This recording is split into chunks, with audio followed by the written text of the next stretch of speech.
This is Donald Naftulin, a professor of psychiatry at the University of Southern California's School of Medicine.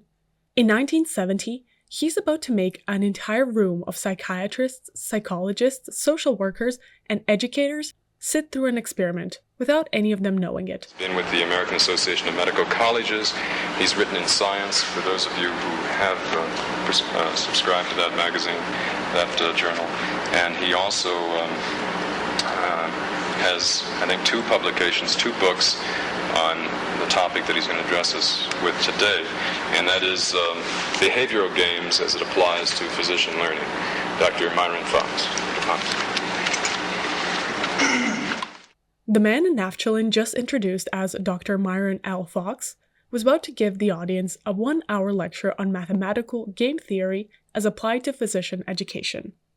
What none of them know was that the lecture they were about to sit through was complete nonsense, full of contradictions, invented terms, and ideas that did not actually connect to each other. When it was over, they rated it as one of the best of the entire conference. Here's what nobody in that room knows. There is no Dr. Myron L. Fox. The man at the front of the room is named Michael Fox, a working television actor. He has no medical degree and no background in mathematics, and the day before the lecture, the only material he had to work from was a single magazine article on game theory. Two researchers, Donald Naftulin and John Ware, set this up to test a specific question. Could the way someone delivers information change how much an audience believed they learned, even when the information itself is empty? They gave the actor a specific set of instructions. Fill the lecture with invented terminology, statements that contradict each other, and conclusions that do not actually follow from anything said a moment earlier. At the same time, stay warm with the audience, keep eye contact, use humor, and if anyone asks a direct question, respond with confidence and talk around it rather than answering it. Game theory is broken really into two areas: the zero-sum area, which has to do with one party versus another party, where there was a conflict of interest between the two parties, out of which one is to emerge victorious and one is to be defeated. Now, in that regard, of course, the standard easiest game is tic-tac-toe. Fox delivered a spectacular performance. And here's the part that should concern all of us. It worked. Fox delivered this same lecture, built entirely out of contradictions and nonsense, to 3 separate audiences across different training conferences. After each session, the audience filled out a standard evaluation form, the same kind they would use to rate any other lecture they had sat through that year. 55 completed forms came back. The ratings were overwhelmingly positive. Audience members described him as organized, engaging, and stimulating to listen to. 9 of them said they had already read some of his published work. Nobody in those conferences flagged the contradictions buried inside his lecture.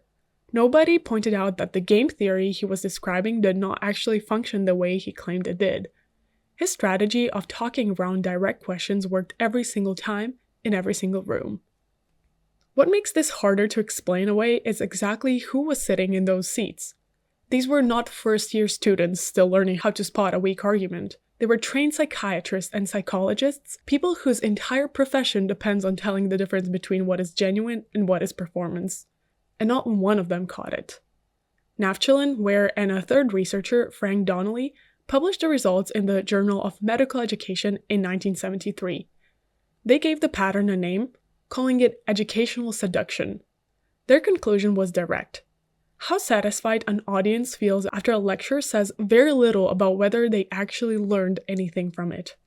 The brain leans on confident delivery as a shortcut for accuracy because, most of the time, that shortcut works. People who actually know a subject tend to sound more sure of it, so a confident tone is usually a reasonable signal to follow. The problem is that confidence is also one of the easiest qualities to perform, since it has nothing to do with what somebody knows and everything to do with how they sound saying it.